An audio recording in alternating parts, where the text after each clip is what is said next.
Bueno, estimados estudiantes, voy a presentarles aquí una serie de diapositivas, son 10 diapositivas que tienen que ver con la composición de la membrana celular, sus funciones y lo que tiene que ver con el transporte celular de sustancias a nivel de membrana.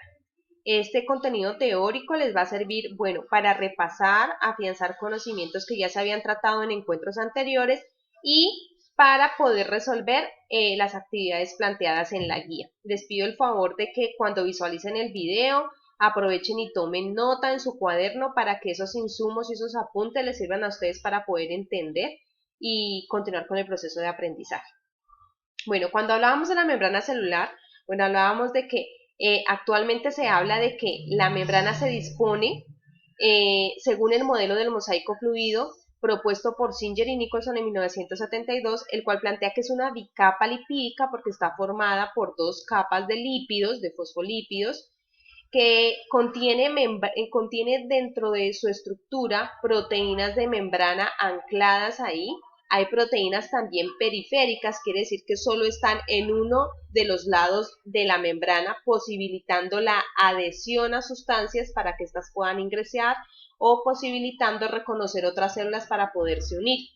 También está constituida por un grupo de glúcidos, que son pequeños azúcares que también tienen una función en el reconocimiento de sustancias que quieren ingresar a la célula. Por eso se dice que la membrana celular aísla el contenido de la célula al ambiente, regula el movimiento de materiales hacia adentro y fuera de la célula, permite la comunicación entre células y permite transmitir información entre las células o de la célula con su medio. Entonces hay tres grandes grupos de moléculas que conforman y estructuran la membrana. El primer grupo y en mayor cantidad es los lípidos. El segundo grupo son las proteínas y el tercer grupo son los glúcidos.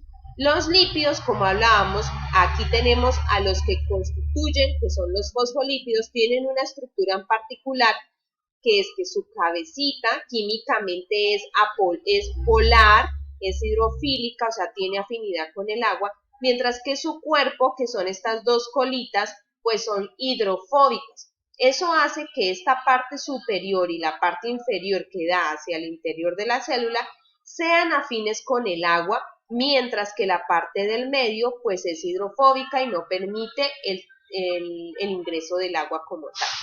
Las proteínas, pues aquí podemos ver el realce de todas las proteínas que están ancladas en la membrana, y los glúcidos, que podemos ver que algunos están solo en la superficie exterior y otros están unidos a esas proteínas de membrana.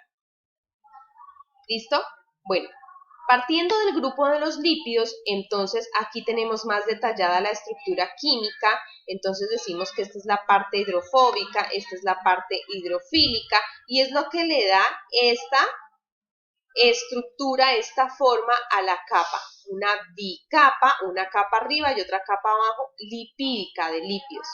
Los lípidos, por su estructura química, son los que definen las propiedades físicas de la membrana. La longitud y el grado de saturación de estos ácidos grasos regulan la fluidez, o sea, la manera como se organizan y están dispuestos, y como no todos son de la misma longitud, entonces permite que las membranas tengan una asimetría.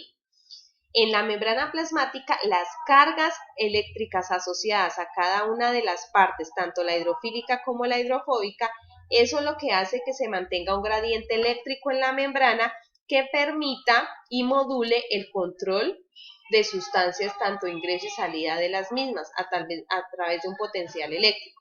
Entonces aquí tenemos que esta parte externa, esta parte interna que están las cabecitas, pues son hidrofílicas, y la parte del medio es hidrofóbica, ¿listo? Hay tres tipos de lípidos, que son los glicerofosfolípidos, los esfingolípidos y los esteroles y el colesterol, que es el encargado de darle la fluidez a la membrana. Luego pasamos a ver las proteínas transmembrana. Estas proteínas transmembrana son las encargadas del transporte de moléculas necesarias para el metabolismo, como en la creación y modificación de los gradientes electroquímicos que me van a permitir ese movimiento de sustancias. Pueden ser de tres tipos: las bombas, las transportadoras y los canales. Las proteínas que funcionan como bomba, como su nombre lo dice, bombean el movimiento de las sustancias hacia adentro o hacia afuera de la célula. Estas proteínas lo que hacen es mover las sustancias en contra de los gradientes de concentración. Estas sí requieren de un gasto de energía para hacer ese movimiento o ese transporte de sustancias. Por lo tanto, cuando hablemos de un transporte de sustancia mediado por proteínas bomba, estamos hablando de un transporte activo que gasta energía. Aquí la imagen nos muestra un ejemplo de 3 tipos de proteínas bomba. Esta que actúa en la respiración celular que realiza la mitocondria, esta que utiliza la luz para poder mediar el movimiento de los iones y establecer un balance iónico en la célula, y la más común, que es la bomba de sodio y potasio, que permite el intercambio de iones sodio y potasio para mantener a la célula en una homeostasis iónico, o sea, en un balance, en un equilibrio. Luego tenemos a las proteínas tipo transportador que, como les decía y como su nombre lo indica, transportan sustancias, permiten el movimiento de sustancias, pero los movimientos de sustancia que se realizan con estas proteínas tipo transportador son movimientos que no requieren energía, o sea que hacen parte del transporte pasivo. Y en este encontramos la difusión facilitada. Difusión porque es el paso de sustancias y facilitada porque es una proteína la que me está ayudando a facilitar ese movimiento. Es aquí donde las proteínas transportadoras permiten visualizar que hay 2 tipos como de transporte o de movimiento. Cuando estoy moviendo una sola molécula en un solo sentido, a un solo sentido, se llama uniporte. Pero cuando yo estoy moviendo 2 moléculas diferentes, hablo de cotransporte. Y este cotransporte puede ser sin porte si las 2 moléculas van para el mismo lado, o sea, si las 2 van para afuera, las 2 van para adentro. Pero cuando una de ellas se mueve hacia afuera y cuando la otra se mueve hacia adentro, entonces yo llamo a esto un movimiento antiporte de sustancias. ¿Listo? Ahora tenemos las proteínas tipo canal. Estas proteínas tipo canal lo que me van a permitir es abrir y disponibilizar un poro, un canal, una abertura que permite el ingreso de las sustancias o la salida de sustancias y permite equilibrar la carga iónica y las partículas que hay dentro y afuera, y que la célula tenga un balance. Entonces, como vemos aquí en la figura, aquí hay más carga iónica en el exterior que en el interior. La proteína lo que hace es abrirse, generar un poro, un conducto, para que esto, de donde hay mayor concentración a menor, que tampoco es un transporte que gaste energía porque se mueve en función del gradiente de concentración, pues puedan pasar estas moléculas para acá y establecer un equilibrio. Y aquí también pues tenemos lo mismo. Las proteínas lo que hacen es abrir y posibilitar ese paso. Estas proteínas las encontramos mucho en las células que están en el riñón, porque el riñón es un filtro en nuestro organismo, entonces permite reconocer todas las sustancias y el control es muy restringido en el paso y en la salida de sustancias en el riñón. Por último tenemos a los glúcidos. Entonces los glúcidos, que son esos azúcares que se encuentran en la parte externa por lo general de la membrana celular, entonces son las que permiten reconocer célula a célula o reconocer sustancias externas a la célula, como son los patógenos, como en el caso de las infecciones virales, como por ejemplo el COVID, las toxinas y las aglutininas. Tienen un papel estructural y de barrera física. Estructural porque ellos me permiten estructurar la membrana como tal y darle cierta autonomía a la membrana para que sea ella quien haga el reconocimiento de las otras células y permita hacer esos mecanismos de relación con el medio. Y barrera física porque también hace un control de qué es lo que va a entrar a la célula. Entonces, estos glúcidos están presentes y son visibles en las células de la sangre, porque recuerden que es nuestras células de la sangre las que actúan como el sistema inmune, como el sistema que da respuesta cuando somos atacados por un agente extraño. Entonces, por ejemplo, en los glóbulos blancos, en los glóbulos rojos, las membranas contienen estas estructuras, estas sustancias, y ellas una vez reconocen un agente viral, lo reconocen y enlazan esos azúcares y permiten que éste ingrese o que la célula dé una respuesta inmune para ser atacado y no permitir que la célula sea infectada. ¿Listo? Bueno, hemos hablado de toda esa estructura de la membrana y de las sustancias que la conforman a la membrana celular y de su papel en el movimiento de sustancias. O sea que hemos estado hablando todo el tiempo de transporte celular. El transporte celular es la entrada y salida de sustancias a través de la membrana celular, pero resulta que no todos los materiales entran y salen de la célula. ¿Por qué? Porque la membrana celular tiene una característica muy particular, que es la permeabilidad selectiva, que es dejar entrar únicamente lo que la célula necesita y dejar salir lo que la célula ya considera que no tiene uso para ella. ¿Esto para qué? Para mantener la homeostasis, que es el balance interno de la célula. Así encontramos dos tipos de transporte celular: el transporte pasivo, que no requiere de gasto de energía, y el transporte activo, que requiere de gasto de energía.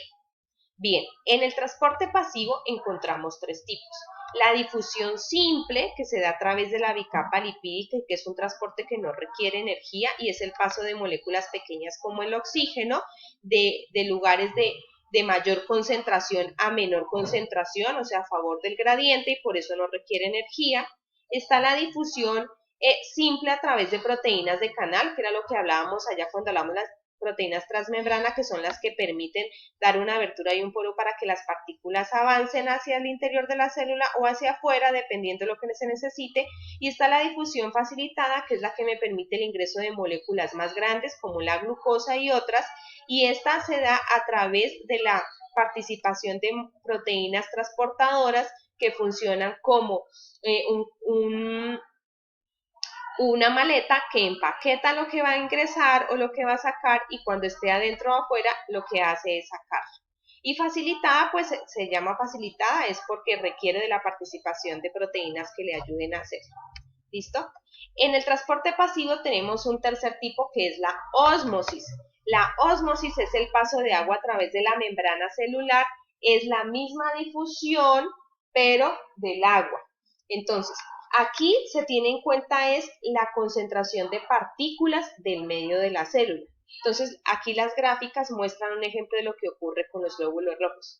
Cuando las concentraciones de partículas dentro y afuera de la célula son iguales, hablamos de que la célula está en un medio isotónico, en una condición isotónica, entonces no hay ni entrada ni salida de agua porque hay un equilibrio. Cuando la célula se encuentra en un medio desequilibrado, o sea que hay mayor concentración de partículas afuera de la célula que dentro, la célula empieza a perder agua y se arruga, que es lo que sucede cuando estamos mucho tiempo en la piscina y se nos arrugan los pies, es porque las células de la piel estuvieron mucho tiempo en un medio que está más concentrado, en este caso por el cloro. Y cuando la concentración de partículas es mayor en el interior de la célula que afuera, entonces empieza a ingresar mucha agua para equilibrar esa concentración hasta que las células pueden llegarse a reventar. ¿Listo? Bien, ahora vamos con el transporte activo. El transporte activo es el que sí requiere energía, porque aquí las moléculas se mueven de un lugar de baja concentración a un lugar de alta concentración, es decir, van en contracorriente.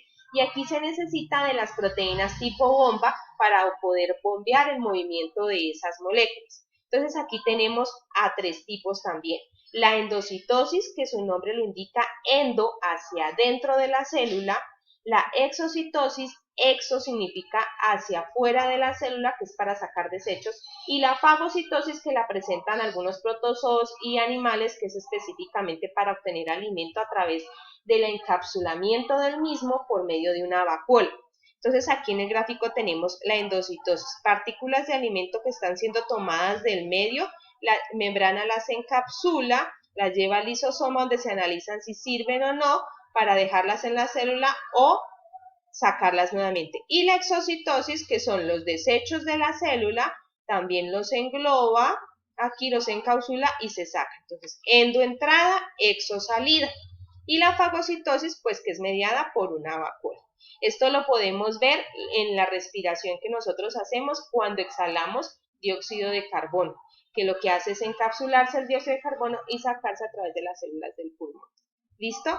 Esto fue todo, espero esto les sirva de insumo. Cualquier duda me escriben al WhatsApp, por favor, y estamos pendientes del próximo encuentro para resolver dudas y orientarles lo de la práctica, que es la actividad 2 de la guía. Ya con esto pueden resolver la actividad 3 también. Quedo a la espera de todas las dudas presentes. Gracias.